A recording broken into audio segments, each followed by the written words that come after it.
Everyone, welcome to the Astro Imaging channel. My name is Molly, and tonight we have with us Gary M, who's going to talk about capturing the vdB or Bergh catalog. He has captured the entire thing, all 159 objects of these reflection nebulae. He's going to talk about what this catalog is and how you can also capture these really cool nebulae.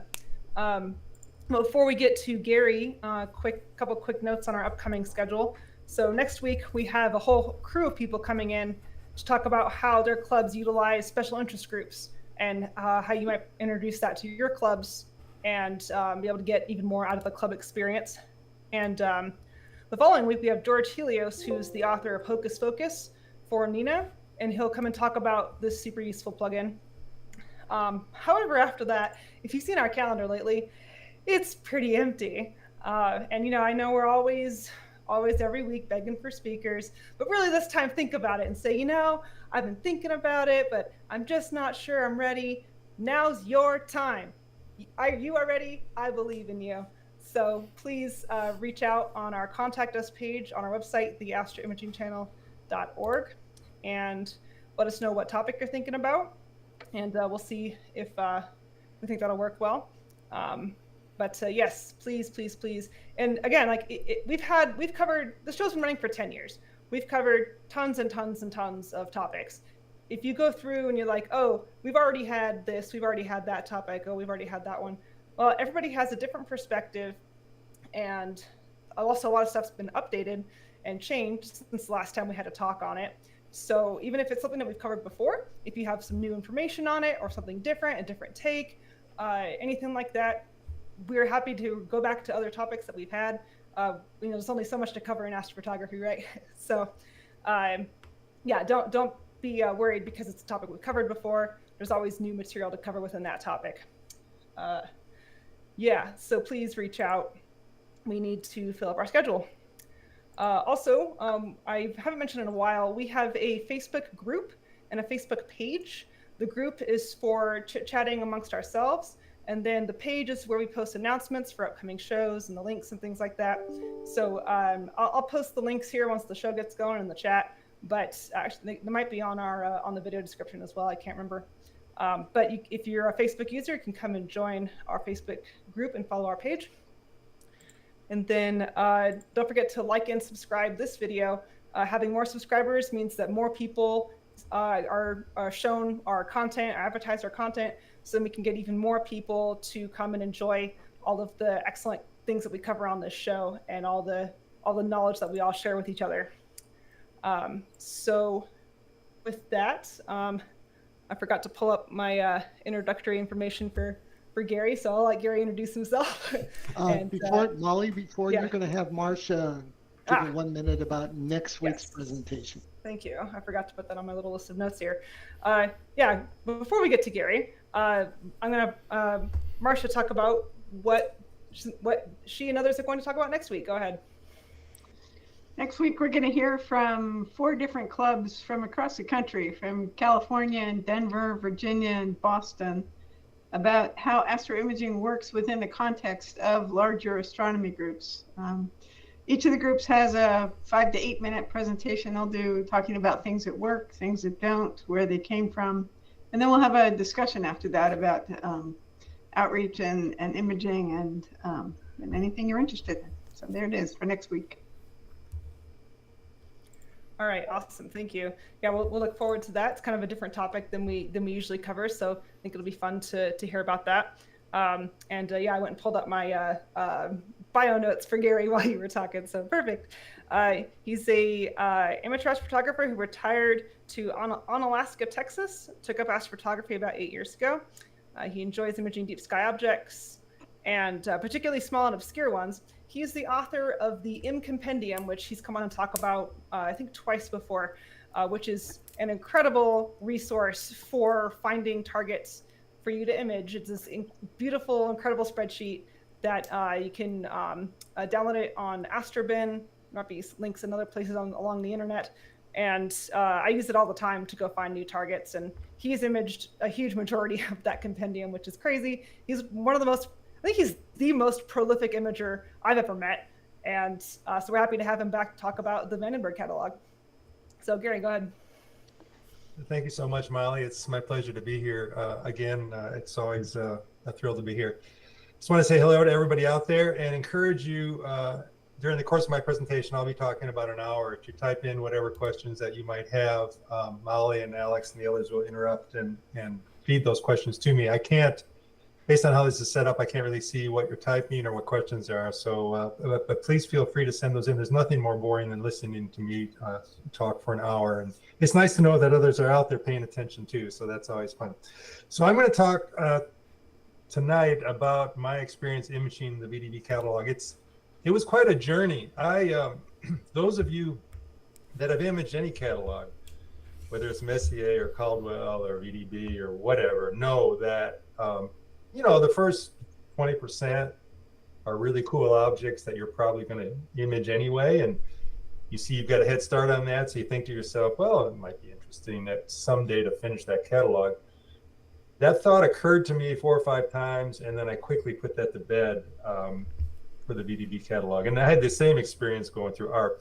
The problem with these catalogs is the first 20-30% are great objects.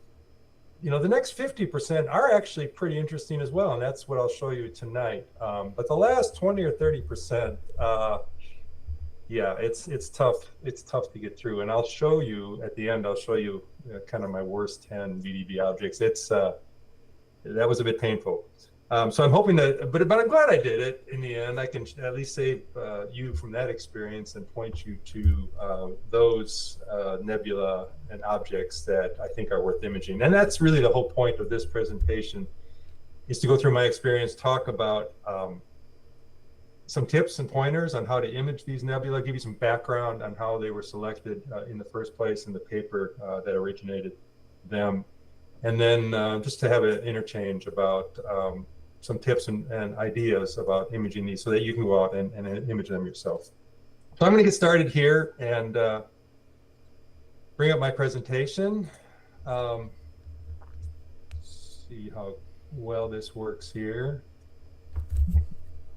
So hopefully you can see my first slide there. So these are just different vdB nebula. Now, so through the course of this presentation, you will be familiar with a number of these vdB objects because some of them are famous, and we'll talk about kind of the top 10 and which ones are the most exciting. My work on this goes back about 8 years. It's like I said, it was pretty quick to get through the first part, and then it took me quite a while to get to the back end of the catalog, and I finally finished that a few months ago. Now, before I launch into that, I just wanted to give a brief description of what Molly had mentioned, which is the Deep Sky Compendium. For those of you that aren't familiar, this is a free download. You can find it on Astro or my website, www.garyim.com. And it includes about 3,200 deep sky objects, and each deep sky object has 32 pieces of information associated with it that I think are going to be useful. I put this compendium together for myself, for my own use initially, but then as I got into it, I felt like it'd probably be a valuable tool to share. So like I said, it is free. It does require Excel to run. It runs on both Mac and Windows. It's now available in 7 different languages. I'll talk about the latest edition, the 5th edition. That's only for English language. Unfortunately, I just don't have a ton of time these days, and it's hard for me to go back in there and update all these different language versions, especially because I don't know the languages, and so that gets to be a little bit challenging. The purpose of this compendium is to identify the best objects to image from your location.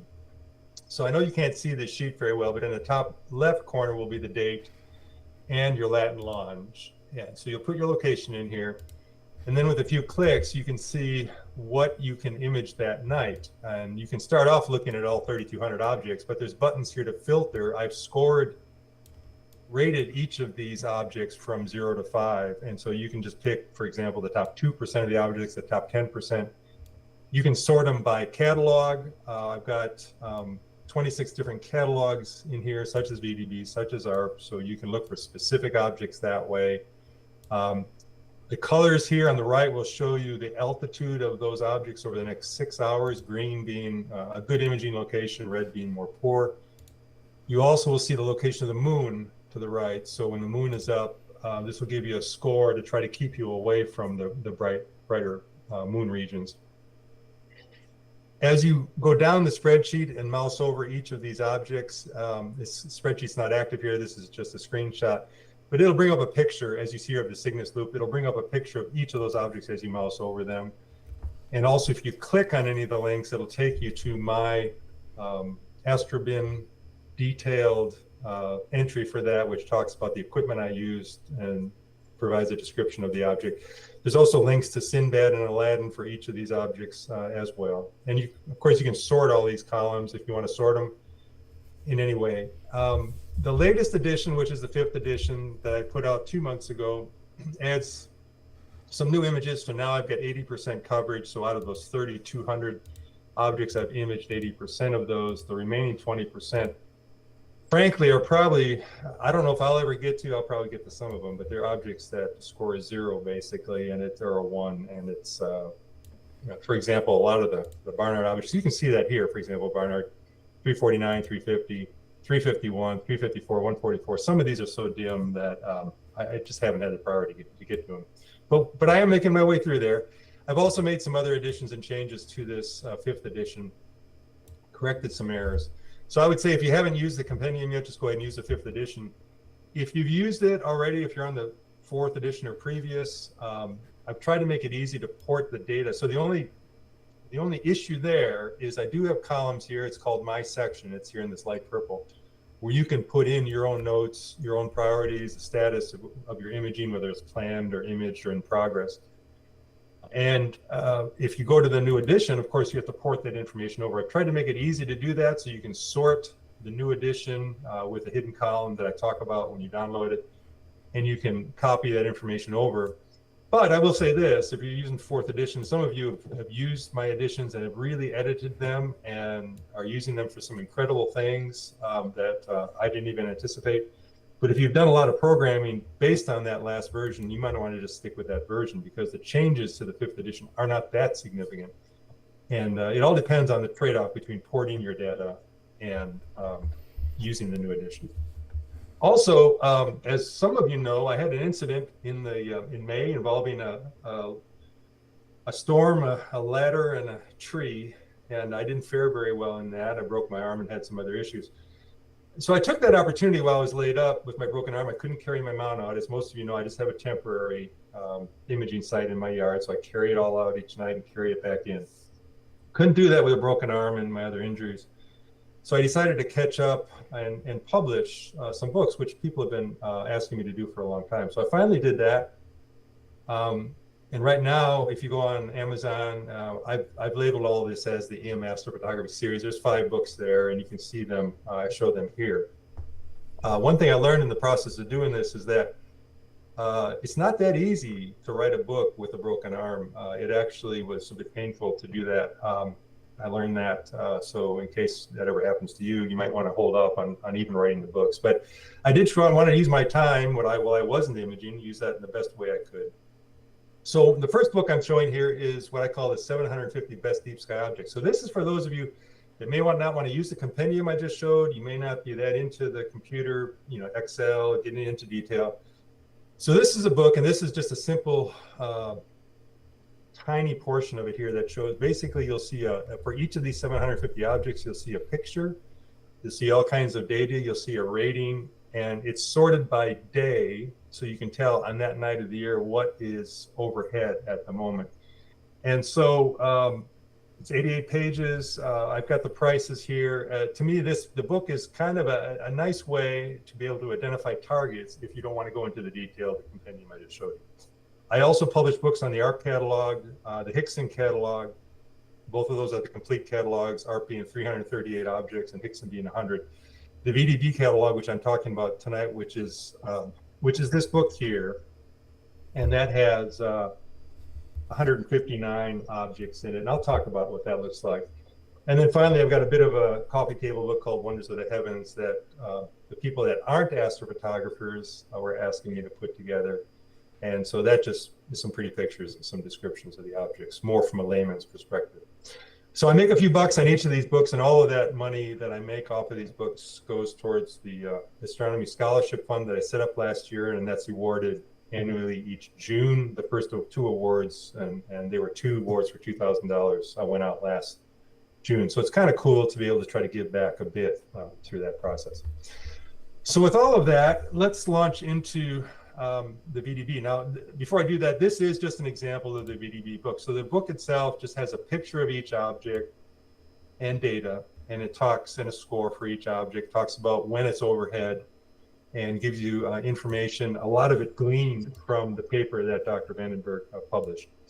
And I'm going to launch right into that now. So before we get started, let's talk a little bit about reflection nebula. And I will preface this by saying I am no expert on any of this. I've imaged a lot, I've read a lot, done a lot of research, but I certainly don't feel like I'm an expert. So those of you that know, I know there's some people watching that know a lot about different aspects of astronomy and astrophotography.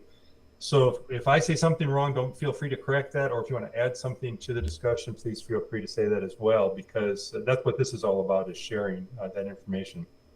So many definitions out there for reflection nebula. This is one that just stuck with me. It's a cloud of interstellar dust that reflects starlight. Some people say a cloud of interstellar dust and gas that reflects starlight. This starlight can be from a single star, a star cluster, or by the energy from the flux of all the stars in the Milky Way, which is something we refer to as integrated flux nebula, IFN. Having said that, the vdB paper, as you'll see, was based on nebula tied to a single star, even though, even Dr. Vandenberg realized some of them were clusters, but the way the paper is set up, they're all tied to single stars.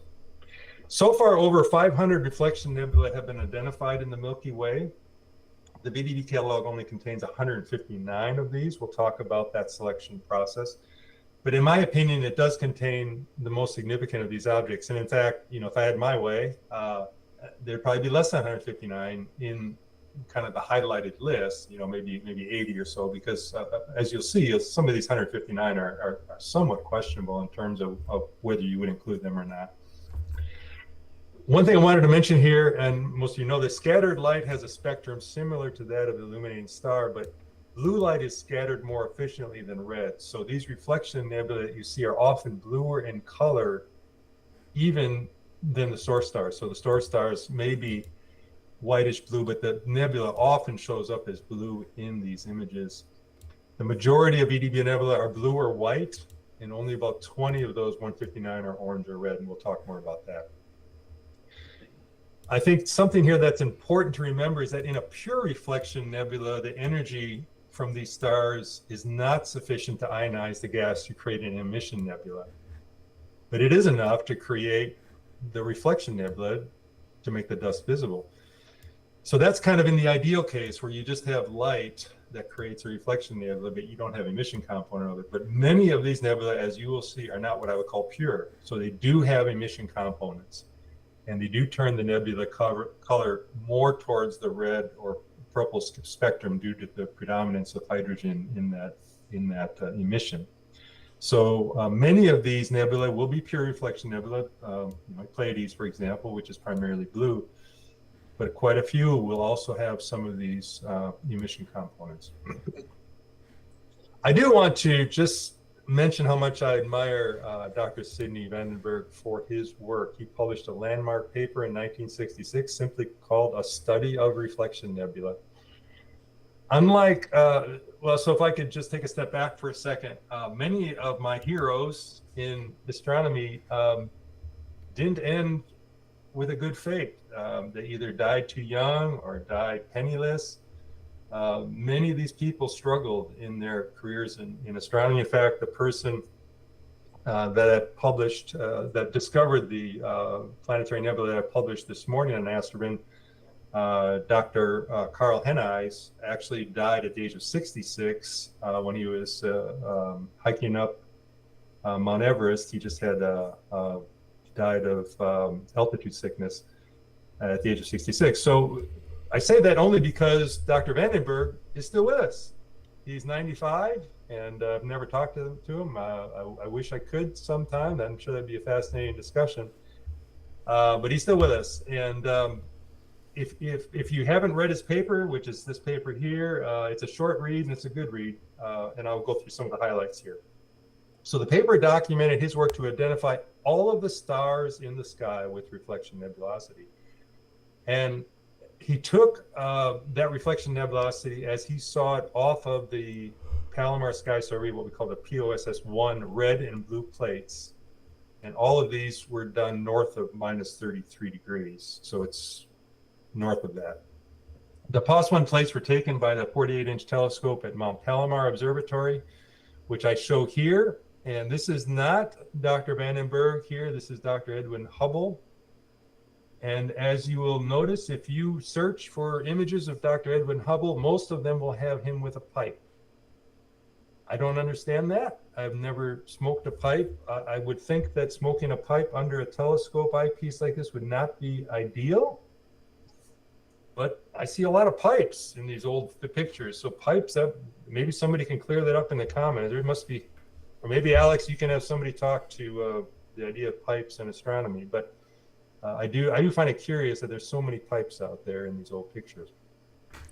These POSS plates, the red plates generally had a 10-minute exposure time. The blue plates had a 50-minute exposure time. We'll take a look at a few of these plates so that you can see what Dr. Bergh was looking at when he selected his collection.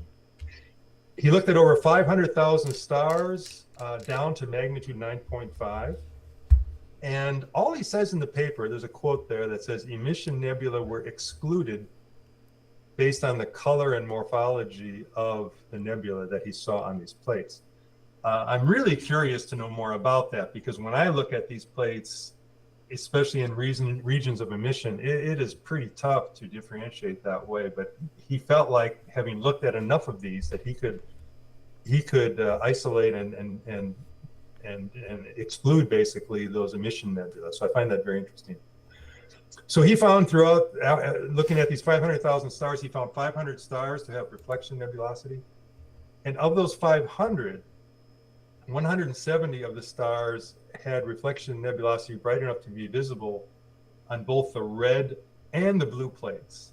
And this is an interesting decision he made to avoid, in the paper it says, to avoid including plate defects, only the nebula that was visible on both plates were included.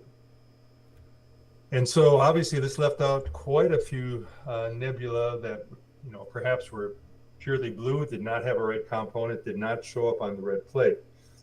And so that's how he narrowed this down from 500 to 170. Now, as an aside, I will say that when others have done reflection nebula compilations since then, they do end up with about 500 overall. And I'll show you some of the nebula that weren't included, which Dr. Bergh excluded.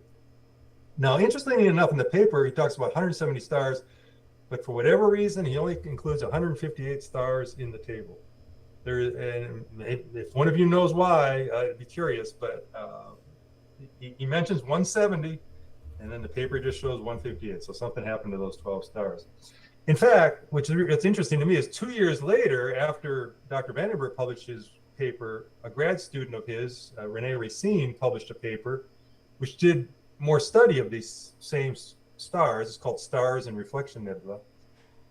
And for some reason, he added one faint nebula to the original 158. So in his table, there's 159 objects, and that is the 159 that we refer to today as the vdB objects. I'm not really sure why Dr. Racine included that really faint nebula, because it kind of, to me, it makes it a bit inconsistent, but that's the way it is. That's the way these collections are sometimes. It's hard to, in hindsight, it's hard for some of us looking back to see how they actually arrived at that final number. And then the final thing I want to say here is, and some of you, maybe this is not a big deal, but this actually hit home to me because it just made a number of things make more sense. The vdB numbers, the objects in the vdB collection are not reflection nebula. They're stars. And you'll see why that's important, because oftentimes you might have multiple reflection nebula that you're looking at, but only one vdB object, and that's because the star is the vdB object. It's not the nebula. And then before I just stop and pause to see if there's any questions, let me just mention this here, because I had talked about the fact that Dr. Bergh did not include all of the reflection nebula in his collection. So this is a picture of vdB1, and it's in the lower right here. There's actually three bright stars. That the top one is the one that's listed as the star for the vdB1. And this gives you an illustration of the fact that you probably could have included those other stars as reflection nebula as well, but he kind of lumped all that together. And that's the way these collections are. They're not, if we were going to each do our own collection, they may have turned out a bit differently. But vdB1 is the large bright section you see in the lower right. And above left, you see another reflection nebula that's called V633 Cas. It's from a young star object. They're actually due to a couple of Herbig-Haro jets that are being coming off of some of these stars here.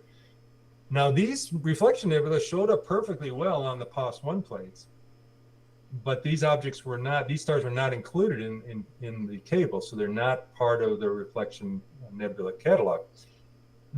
And it's a good question to ask, well, why is that? I think he was trying to keep the star population to those stars that were brighter than magnitude 9.5, and these two up here are not that bright. So that could be the reason he excluded these. They did show up on the POS plates on both the red and blue, but the stars that originated them were not maybe a strong enough magnitude for him to consider that. And before I take questions too, let me just show you a few examples in case you haven't looked at the POS plates, because when I first started this, I had this feeling that, I've got all this modern technology. Yeah, sure, I'm imaging from my backyard, but I've got, Dr. Vandenberg did his work 50 or 60 years ago. But yet it seemed like, as I especially started looking at the faint nebula, he was able to see nebula that I couldn't see very well. And so this gives you an example of where I process vdB 126, and this typically my images contain anywhere from 3 to 5 hours of exposure time. The plates from POS are shown here on the left, and I know they probably don't show up very well over the internet. But my point in showing this is that it is surprising to me how well these faint reflection nebula show up on these POS plates. So on the blue plate, you can clearly see, even though it's only, let's say an hour's worth of time versus mine, which is 3 hours. And of course, I'm using a much more sensitive electronic camera, and they were using film in the day. But the fact that they were using black and white, and the fact, of course, that they had a massive telescope, makes a huge difference. So you can see here on the blue, you can see the nebula pretty clearly. It's harder to see it on the red, but if you invert the image, obviously it's going to be easier to see. So you can see it here on the blue a little bit easier. And even on the red now, you can see that reflection nebula showing up on the red. So to me, this is a perfect example of how Dr. Vandenberg would look at this. And you compare, for example, that central star against some of the stars around it. Now, in my image, you might look and say, well, these stars on the right look like they have some nebula component as well, reflection nebula component. And they do, if you look carefully. So there is this question here of where do you kind of cut off these stars and include them? Because in my opinion, there's more than just that 159, and that may be how we get to the 500. I didn't actually check to see if these two here on the right were part of that 500 total that now are considered to be part of the overall population. But that is what I would call a bright example. If you look at a dimmer example, so this, in my opinion, is the dimmest vdB object out there. It's called vdB 53. And on my image, you can just, I know you probably can't see it over the internet, but you can just barely tell there's a glow here on my image. But on Dr. Vandenberg's image, you can see on the POS blue that there is a component there that's very faint. Now, I can't really see much on the red. So, he's saying that these showed up on both red and blue. And now when I invert it, on the red you can see a little bit, but I still think that in my world, some of these like vdB 53 seem like pretty insignificant nebula. Now you look down to the right here, and this is a star that was not picked, and so that's kind of interesting because to me it does have a bit of a glow to it, but apparently that glow is not what Dr. Vandenberg identified as being associated with enough dust to form a nebula there. So it is a bit of a fine line sometimes when you're looking at these POS plates. So with that, let me just pause for a second and see, Molly, Alex, are there any questions yet? I've been watching YouTube, Gary. There are some comments. People are enjoying your presentation, but I don't see any questions. Okay. So Okay, well, I'm going to keep plowing ahead because I've got plenty of material. So let me say a few words about my imaging work. All the images that I published in the book, and I'm showing you here, were obtained from my temporary setup in my backyard. I have just that you can see here, a flat concrete circle that I installed, and I image off of that. I'm at a declination of plus 31 degrees, which works out really well because I can reach pretty easily down to the minus 33 or whatever it is that Dr. Vandenberg could reach. And in fact, I'm basically at the same declination as the Mount Palomar telescope, which is convenient. My sky is Bortle 4 to 5, and getting worse each year, as most of you can relate. Now, the images I show are primarily taken from two scope setups I have. An Edge HD 11, so 11-inch diameter, 2800 millimeter focal length, so you'd call a longer focal length SCT scope. And then something at the other end of the spectrum, my RASA 11, which is only a 620 focal length scope and has a much better light gathering capability and a much wider view, of course. And as I say here, the light gathering capability of the RASA scope was convenient for some of these fader vdB nebula, and I'll show you why that is here in a second. Both of them actually look very similar. Both these scopes are 11-inch diameter. The RASA is a bit longer and heavier. Typically, I use the ZWO CMOS cameras. Lately, I've had a 6200 on both of these, and for a long time on my longer focal length scope, I just had a 294, which is, as most of you know, sufficient. Even though it doesn't have a full sensor like the 6200 has, it's sufficient for capturing these small objects.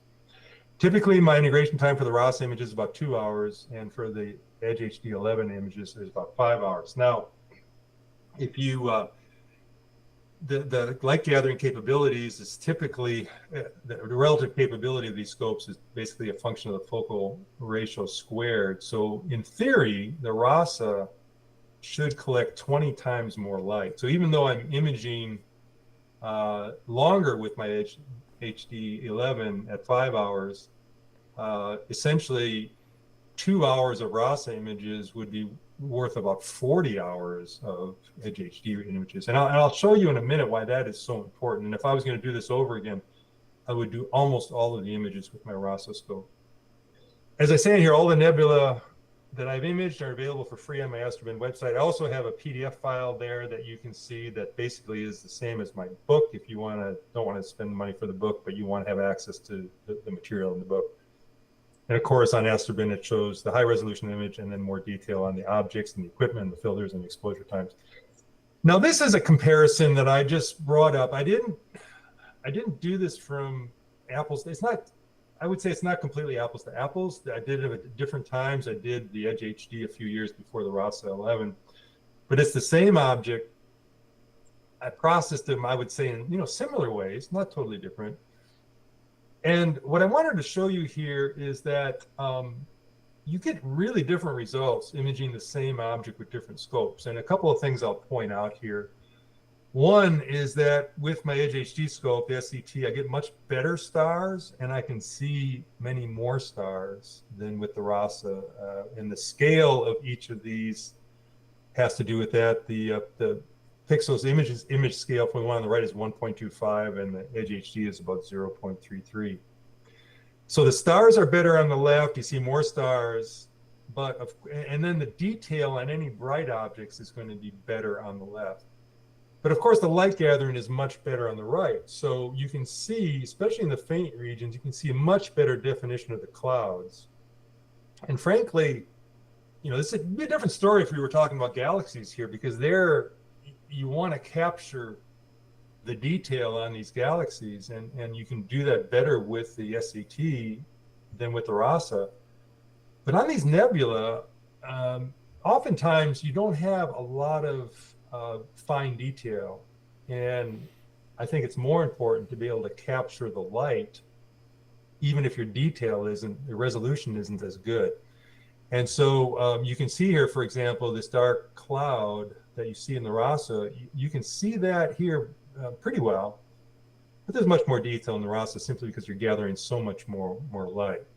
So my dividing line for these two scopes used to be about 10 arc minutes. In other words, if it was 10 or less, I'd use my SCT. If it was more than 10, I'd use the RASA. But the better I've gotten at the RASA and the more detail I can capture the RASA, that trade-off point is getting lower and lower. And right now it's probably more like 5 arc minutes. So if it's a small like planetary nebula that's, let's say, 2 arc minutes, obviously my SCT is going to do better on that. I won't get as much signal, but the detail on a 2 arc minute object is just not enough for the RASA.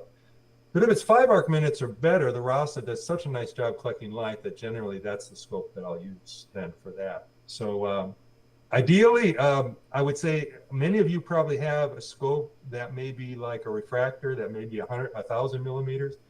That's a perfect scope because that can do both of these really well. You can do, I've done small, before I had these two extreme ends of the spectrum, I had the one in the middle.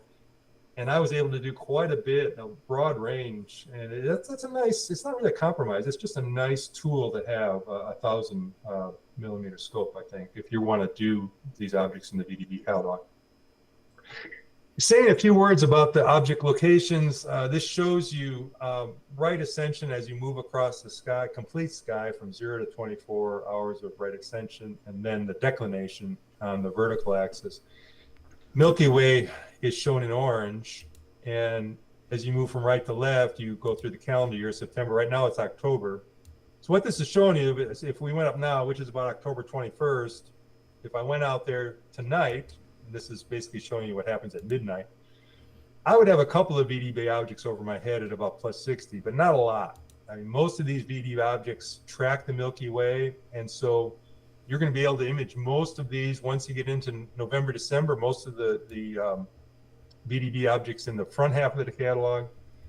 And then you got this huge break, and then come next summer, early in the summer, May to June, you start picking up the ones in the last half of the catalog. So this just shows you how they track, and it's basically the same as the Milky Way as you would expect. Talking a little bit about the content, and this is where we're going to start digging into the paper a little bit. These vdB stars and nebula cover a wide range of characteristics. So the size that I will show you range from 1 arc minute, which is very small. That's, kind of the, I think Jupiter might be 30 arc seconds or something like that, but it's getting down to the planetary size, 1 arc minute, up to 250 arc minutes. As a kind of rule of thumb, the moon is 30 arc minutes. That gives you a feel. So the size here ranges a lot, the factor of 250. Declination ranges from plus 73 to minus 27. The distances of these stars range from about 200 light years to about 10,000 light years away. And of course, that has a big impact on how much detail you can pick up off of these nebula. In my book and in the compendium, I will show you how far each of these objects are away. And so when you see an object, for example, is 8,000 light years away, a reflection nebula, you're not going to pick up that much detail on a reflection nebula that far away. The star magnitudes are where you see the biggest variations from 0.2 visual magnitude to 11.2. So that's a difference in brightness of 20,000 times. So you do have just a huge range of brightness on these vdB objects. There are 4 categorizations of vdB nebula, 4 ways he categorizes them in his paper. And we're going to go through each of those 4 ways, just because I find it to be interesting. And obviously Dr. Vandenberg did too, or he wouldn't have put it in his paper. Before I get to that though, I just want to mention, I think there's 3 fundamental questions that you have to ask when you start looking at content and what makes a vdB nebula, for example. One is, how do you differentiate between a reflection nebula and an emission nebula? I mentioned that before. That's still an area that I'm not clear on how he did that. But overall, I think he did a very good job of just identifying mostly reflection nebula for his catalog.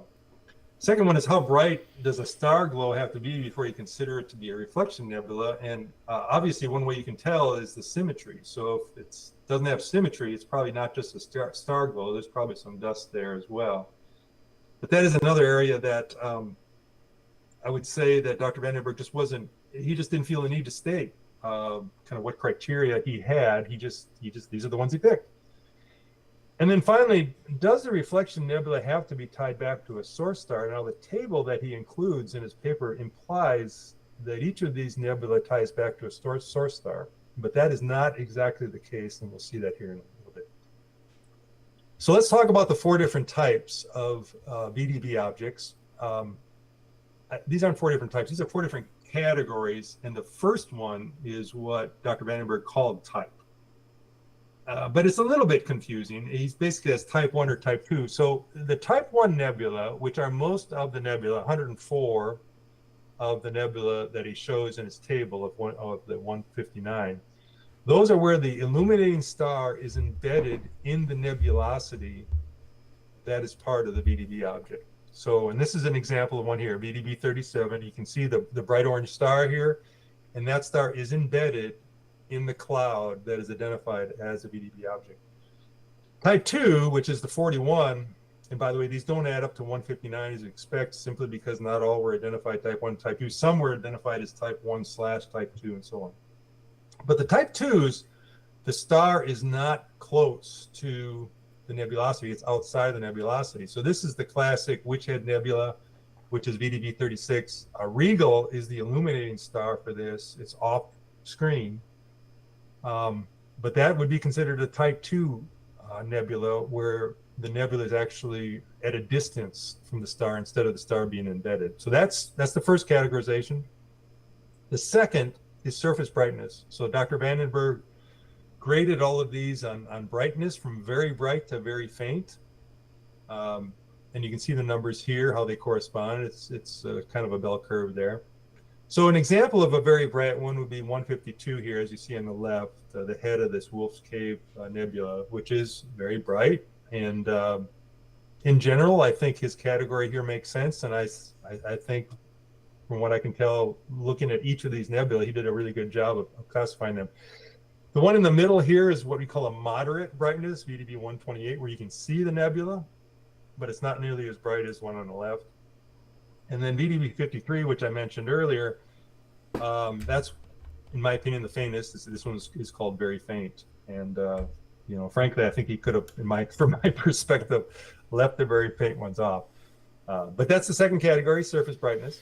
So the first one was type, like I showed before, and then you got surface brightness. The third is color. And this is compared, the reason how he got this is he compared the strength of the signal on the red print versus the blue print. So obviously on the top of at one end of the curve, it's very blue, and there's 36 of those. You can see, for example, this, I don't know if it's Merope, I can't remember which one this is. This is one of the Pleiades stars. There's 4 of them that are four vdB objects in Pleiades. But this is one, and it's categorized as very blue, as you might expect. Intermediate, which is vdB, an example of this is vdB 46, is where the signal strengths on the red and blue plates are equal. And so the resulting image is white. And there's quite a few, actually, 25, 28. Most of them, you can see, are blue, but there's actually quite a few that are white or moderately blue. And this one's considered to be white, even though in my image it shows up to be just a hint of blue. And then on the right, this is Antares. This is considered to be very red. So there's not that many that are red out there, but there's some. And this vdB 107 is an example of that. So that's the third categorization, which would be color. And then finally, the fourth one has to do with the dust in the region, and that's called absorption. And the extreme end of that is very strong, and one example of that is vdB 142, which is near the head of it's in the head of the Elephant Trunk Nebula. So that's called very strong, and you can see from the surrounding stars, a lot of the stars are either obscured or completely blocked out from the dust. The middle one, which is moderate, is showing a moderate dust absorption in the region. And then on the right is one which is absent, which is the other end of the spectrum. And so I'm not as wild about this fourth one. I didn't see as much correlation here as in the other categories. The other categories all made sense to me, and I could see that in the objects. This one I struggled a little bit to see the difference, for example, between moderate and weak and absent. And you can just tell by looking at these two pictures. Sometimes it's just hard to tell what the strength of absorption is. And for that reason, I did not include that in the book I put out because I just didn't find it that useful. One thing I wanted to mention here is the relationship between the star and the nebula. And some of these vdB nebulae are now believed to be not associated with their star. And in fairness to Dr. Vandenberg, for a number of these, not for all of them, for a number of them, he had a footnote that said for these individual objects, and I don't remember how many there are, probably 5 or 6, but it says association of star and nebula probable, but not certain. So here's an example, vdB 127, and hopefully you can this shows up. The vdB 127 is actually this orange star here. The nebula that he's talking about is this nebula here, which actually has quite a strong emission component. And it's now believed that the nebula has nothing to do with the source star. And there's a number of these that are part of the vdB catalog. It's just like with any catalog, it's like with the ARP objects. Over time, we learned that over half of the ARP objects that Dr. ARP called companions are actually nowhere near. They're two galaxies that are nowhere near each other. So over time, these scientists do a great job, and I'm not trying to be critical at all, but over time we just learn more about the nature of these objects. Hey Gary, we've got a couple of questions in the chat. Great, Molly. Eric, do you want to take those? I could snag them. So first question from John at Astra. Are darker skies needed for vdB imaging? Yeah, I mean, if you're imaging planetary nebula or emission objects, skies obviously are always important, but not as critical. Reflection nebula, in my opinion, are some of the most critical. So if your skies are, Bortle 0, 1, 2, I think, you might want to just focus on those vdB nebula that are identified as bright or very bright, because I do think in my Bortle 4.5 skies, I didn't have any issues imaging any of these. But I do think if you got, it's just a guess on my part, that if you get down to 3, 2, 1 Bortle skies, it's going to be really hard to get to even the medium objects. So I do think John, I do think it's going to be a bit of a challenge if you have brighter skies. You mean Gary, you meant the other way around. I meant the other way around. Yeah, I'm sorry. Yeah, Not I'm 0, sorry. right. I was contemplating that. You're right. Yeah. So I said, my 4.5 is fine, but if you get up to, 7, 8, 9, you're right ahead of backwards. Thank you. Especially when you get those reflection nebulae that are blue, that blue can get washed out really Oh, quickly. man. Yeah. And I'll have to say this, when I give talks like this, a lot of what I'm saying is just specific to my skies and my setup.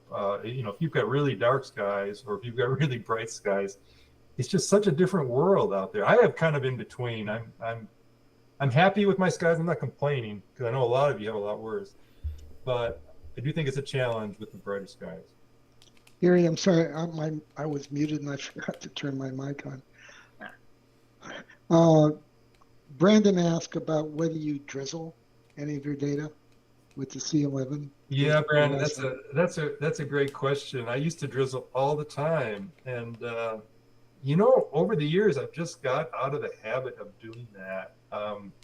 I think any question like that, whether it's binning or drizzle, again, that's very, very tied to your skies, and I would encourage you to do. I did some comparisons, and this was a number of years ago. I can't even remember exact details of it, but I just concluded at the result of that drizzling was not helping me that much. Or are you binning? Well, that's another question. That's a great question. So I used to bin. I used to believe the theory, and so I was binning a lot. Binning 2 times. Now I'm imaging. Believe it or not, for my SET. I'm imaging at a scale of about 0.3, which the theory says that at that point the scene should really, wash out any benefit I get. But maybe I have good seeing here, but I do believe in the comparisons I've done that I can see some benefit of going bin 1. So, and of course, it really doesn't hurt me. What hurts you going bin 1 is the processing time and the storage time and the hardware requirements and the storage. The files are huge and massive with these full frame sensors. But I bought a new computer, which was like, $1,600. It was a lot of money, but it was, man, as much as I do the images, it's well worth my money. So now I can bin 1. I end up storing a ton of, I've got, I don't know how many 5 gigabyte or terabyte hard drives I have in storage. But it's really cheap, relatively speaking, compared to the rest of the hobby, to get a nice computer so you can go bin 1, because you can always go back to bin 2, you know. So I do image at bin 1 now. So, and Jacob asks, is there any difference in the workflow between the two scopes? Well, yeah, of course. I mean, it's I would say the SCT is pretty easy because I pretty much. The big thing with the RASA is the stars. I'm kind of a freak when it comes to liking my stars. And so when you're taking any image with the RASA, it really helps to separate the stars from the rest of the image, process those separately, and so you can minimally stretch the stars and then add them back in. And so it ends up taking me more time with my RASA because, mainly because I'm just worried about those stars. So the SCT is a little bit better. And then, you know, sometimes the color gets a little bit wonky on my RASA as well, especially on and because my calibration, as you, those of you that have RASA, you know that it's hard to do flat calibration. It'll work, but then around the edges, sometimes you get some issues. So there's a little more babysitting in that sense. So I would say that the SCT is easier, but the light gathering of the RASA is just such a blessing and just such a wonderful piece of technology. For those, you know, until you've actually imaged with something like a RASA or Hyperstar, it's hard to, I didn't really believe the theory. It's hard to believe the theory that, like in this case, it's 20 times difference going light gathering, going from SCT to RASA. But truly it is, and you can see that when you get your first sub in on the RASA. It's just amazing. And I also, with my RASA, I also do a mono camera, so I'm out there all night changing filters, and I may go out to OSC one of these days because it is a hassle. But that really helps my efficiency with the RASA as well. I think that's all for now, Gary. Okay, so let me go through, you know, kind of the highlights of this catalog in case you're thinking you may want to image them. I'm sure you already have imaged some of them. So these are my top 10 individual vdB objects. A lot of them are obvious ones like the Iris Nebula, which in this case, the vdB object's at the center, the Elephant Trunk, which the vdB object is right here, Flaming Star, which the vdB object is right here, Fox Face, which I showed you earlier, which the vdB object is right here. And then we start getting into a little bit, you know, somewhat more obscure ones, like well, not these here. This is the Ghost of Cassiopeia. This is IC 59 and 63. So those, I think most people know about those. Loch Ness, of course, where the vdB object's right here. Wolf's Cave, which I talked about earlier. The Blackbird here, where the vdB object's at the center. The Witch Head, which I'd mentioned before, and then something which I don't like the nickname of, the Moldy Strawberry, but the nicknames are nicknames. And so those are, you know, if I was going to pick 10 individual objects, those would be the 10 I would say are probably the best. And if you haven't imaged one of those are pretty easy to image. They're bright and fun to image, I think. Now, on the other hand, we also have multiple vdB objects. So these are anywhere from, you know, 4 to 6 vdB objects that you can get in the same frame, depending on how big your frame is. And these are a lot of fun to image. Now, one thing I will mention, as I say here in the text, is that the vdB objects are all numbered in order of right ascension. I'll talk to you later. All of these here, these images are shown north up. So if you're looking, for example, at this Angel Nebula, which is this NGC 2170, you can see that it's numbered from right to left. If north is up and east is left. So 67, 68, 69, 70, 71, 72 are elsewhere, but then you have 72, 73, 74. And so these are all of the images which have multiple ones. You've got Rho Ophiuchi Nebula here, where you've got, to me, that's one of the best regions in the sky. That's why I've labeled it number 1 for those of you that can reach it. The Seagull Nebula, of course, just has a ton of vdB objects in it. This here, NGC 1333, the Embryo Nebula, which also has 3 around it. And that's another, I would say all of these are just such beautiful regions to image. Sometimes you have to do a mosaic to capture the whole thing, but I think it's well worth it. Here's the Pleiades, obviously. And then, of course, you've got the area around the Horsehead, which is another beautiful area. The Blue Horsehead Nebula here, Angel Nebula, as I mentioned, and then IC 477, which I think is one of the rated objects here that is just a beautiful part of the sky. And again, you need a little bit darker skies to capture that, but that would be a beautiful object to images as well. And it's interesting to look at each of these. I'm not going to dwell too much on this, but for example, here's the Pleiades, and Dr. Bergh identified 4 vdB objects to be part of this. Now, how do you pick those 4 versus the other stars that I see here, all of which seem to have some nebulosity? So, don't take the list too seriously like I typically do. I typically go overboard on trying to understand why they have the list and why they included them in the list. The brightest stars here are on the list. They deserve to be in there. Maybe a few others deserve as well, but it doesn't matter. It's just a fun list to image and to try to get the most out of. Again, this is the Angel Nebula. A lot of people just image the right side here, but there are some interesting textures here on the left, especially with VVD 73. And in fact, with my SCT, some of these are just nice images just to do on their own instead of just as a group. And then, like I mentioned, the Blue Horsehead. Again, this is a huge nebula, one of the bigger ones in the catalog, but again, well worth it if you have time.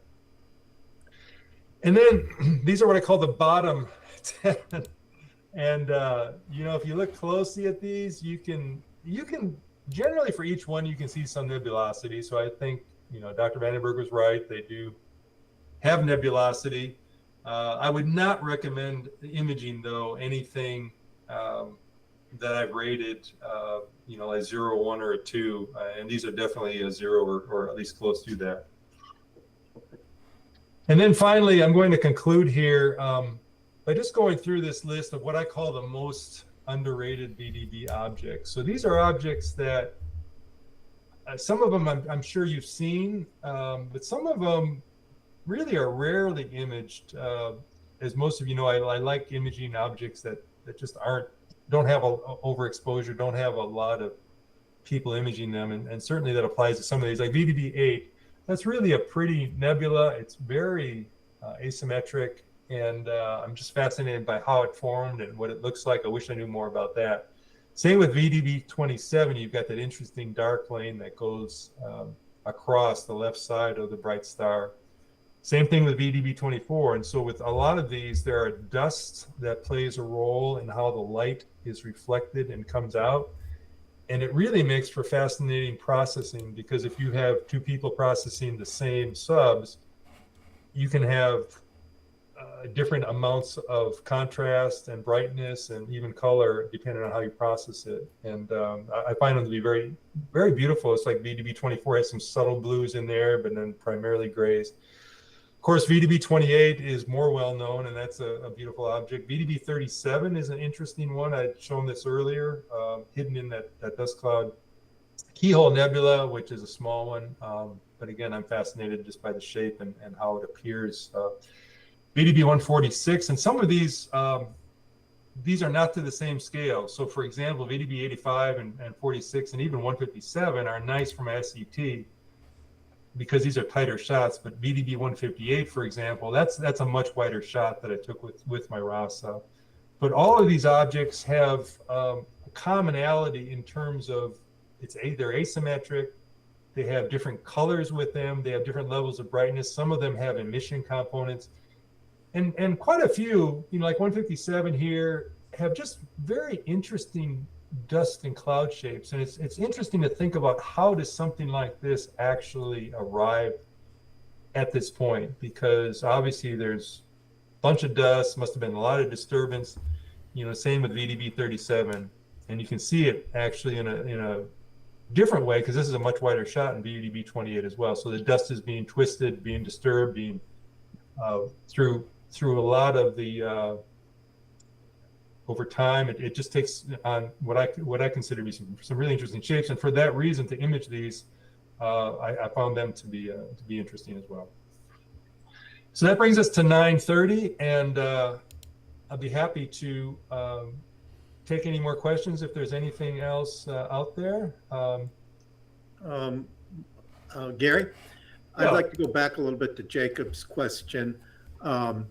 he was commenting about, you mentioned different focal lengths for your imaging, and he's happy because he's got 1,000, which sounds like it's pretty multi-purpose there. Anyway, so what difference does it make as far as your capturing and processing workflows? That might be too big a question, but take a shot at it, okay? Yeah, I think, as I mentioned briefly, I think probably the biggest one is that with these shorter focal lengths, your stars just don't end up to be good shape, especially the brighter ones. And so I find that I really have to be delicate with how I stretch those stars. So that's probably the biggest difference. But I would say the advantage of having 1,000 millimeter is that you can be much more uniform. I'm an engineer by background, and one of the things you learn as an engineer is you want to try to establish the same process and repeat that process as much as you can. And you can do that if you've got 1,000 millimeter because you've got the same optics. I think the optics are it's not so much the size of the object, it's the optics that are driving the different processes. And for my RASA, before I bought the RASA, I was really worried that I would only be able to use it for massive nebula. I'm finding though, the more that I use the RASA, I've taken, I think about 300 images with it now. And even for small galaxies, as long as you're careful with the stretching and separate the stars and the rest of the background, I think you're fine.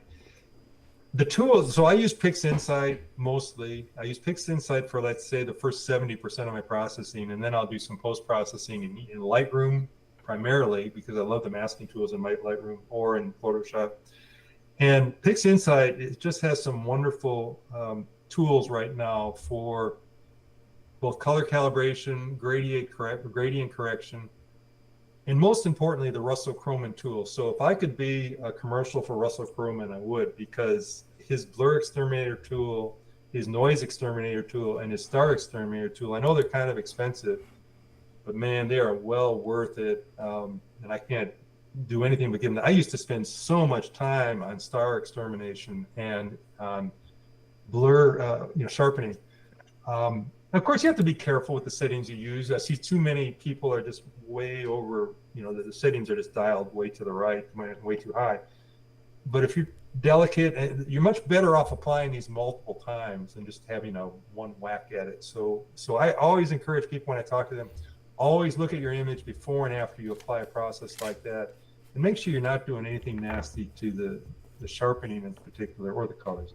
So I don't know, Alex, it probably would be good at some point in time to have more of a processing discussion for these, but I would say there's a big difference. Even though how I get to the masters through PixInsight is kind of the same way, but once I start processing, I do have different techniques that I use, especially for the RASA, because it is the star shapes coming out there can be pretty nasty if you're not careful. Okay, thank you. Getting back to your drizzle question, Yeah. I would say, without doing the calculation, that the RASA, there's an advantage to drizzling where probably the 11-inch, there may not be just looking at the arc seconds per pixel, and depending on whether you're using bin 1 or bin 2. So Eric, is there an image scale that is kind of the dividing line when drizzle would start being useful? Well, I mean, I say that because my RASA is 1.25. I think that's arc seconds per pixel. My SET is 0.3. Well, of course, it depends on your seeing. What's your seeing? Yeah. You're probably what, 1.5, 2, 3. Well, as I tell everybody, I live on the edge of a lake that's 8 miles wide, and I do feel like, and I'm looking south, I do feel like my seeing is better than average just because of the laminar flow that's coming across there. But I've never actually tried to quantify it much. Well, you want your arc seconds per pixel to be about half of your seeing. That would be ideal. Yeah. So I guess you just have to experiment with drizzling, but with the 11-inch, I'm pretty sure the calculation would show that there's no advantage to drizzling. Oh yeah, I would agree with that for sure. Like, you're already so oversampled Yeah. no matter how good your seeing is. And so unless you're getting like 0.5 arc second seeing or something, But I've been using my RASA more for the galaxies lately, and I think in that case, I'm going to try drizzling just to see if that might give me a bit better detail on that. and you need to have a few subs too. Oh in yeah, order to have an advantage. but the RASA, that's no problem because it's Yeah. such a short exposure time compared to my SCP. You can do the drizzle and then look at the statistics for the drizzle product versus the regular product, the regular result. I'm a huge fan of actually just doing that comparison yourself because it's easy to do. And don't listen to anybody else. Don't listen to what people are talking. Just do it. And you want to use that to see, how many subs you actually need, so you get close to that plateau. Yeah. Are you looking at Brandon's question, Molly? Brandon has a question here about BlurX. Do you correct first and then come back to the image for deconvolution with the full BlurX after color calibration? Or do you just proceed in one go? Do your RASA stars look better? Well, Eric, you tell me what I should be doing here. I'll tell you what I do. I mean, I always, the first thing I do is, I crop the edges and then I do gradient correction I'm using the mono camera, of course. I do gradient correction on all my channels. Then I combine RGB. Then I do the color calibration. Well, I have to do image solver, and then I do color calibration. And then that's when I do BlurX. I don't think it really matters which order you color calibration versus BlurX. I could see an argument for like your stars becoming smaller so you don't have as much sampling on the star color. I could see an argument for that, but I think effectively you're not going to see a difference whether you do color calibration before or after. But I think Brandon's question is great because one thing I've noticed when I do color calibration, it looks pretty good, and then I do BlurX, and then the colors do look, I wouldn't say bad, but they just definitely changes a little bit on the edges of the halos, and I wonder how that would look if I reverse that process. It did color calibration instead, or maybe reapply it after I do BlurX. Well, then the next question is, what kind of stretching do you do? I mean, that has an effect on the color. Yeah, I'm talking about everything linear so far, but you're right. Also, the non-linear is going to have an effect. And as far as the noise reduction, I know he recommends doing it before. After. He recommends doing, blur exterminator, then noise exterminator, then your other stuff. Yeah. But I mean, my experience is with narrowband images, I get a better result doing the noise reduction after stretching. Yeah. And I think it's just because that histogram is so far to the left, it's hard to tell the difference between noise and signal. But once you stretch it out, that application has a better chance of differentiating. Now, I mean, I could be wrong about that, but that's that's how it looks. So, I've done a lot of these images, obviously, and what I find is for narrowband, it actually doesn't hurt me to actually do another application of BlurX after I've done the stretching. It's not a big application. It's kind of a tweak, but it does seem to help. Just remember, you can keep reducing those stars till they are little pinpoints, and all you're doing is, you kind of destroy. Well, just to be clear, I mean, everybody's got their own process, but I don't use BlurX generally in my RASA. I use it all on the starless images. It uses the stars to determine the MTF so that it can get the deconvolution parameters to do the blur extermination.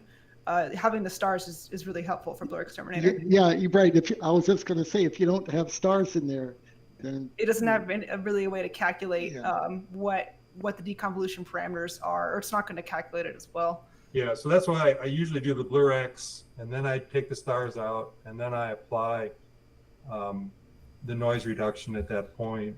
And I don't really do much star reduction. My star reduction for the RASA images anyway are by the fact that I don't stretch them very much before I add them back in. So I apply star reduction by simply not stretching them very much, if that makes sense. And I've obviously I've compared them different ways, and that's the way I like to do it. My SCT, I use BlurX to reduce the star sum because the SCT just has better stars to start with. And because if you shrink stars that are done with the RASA, those halo, it doesn't look as good. And I've tried many different And end up with black halos? Is that what happens? It's the spikes that you end up having, and it just makes those spikes more noticeable, in my opinion. But I'm kind of a freak when it comes to look at my stars too. So. Yeah, I know BlurX has been trained on data with like Newtonian X spikes. I don't know that he's trained it on RASA data that has just like one cable going across it, right?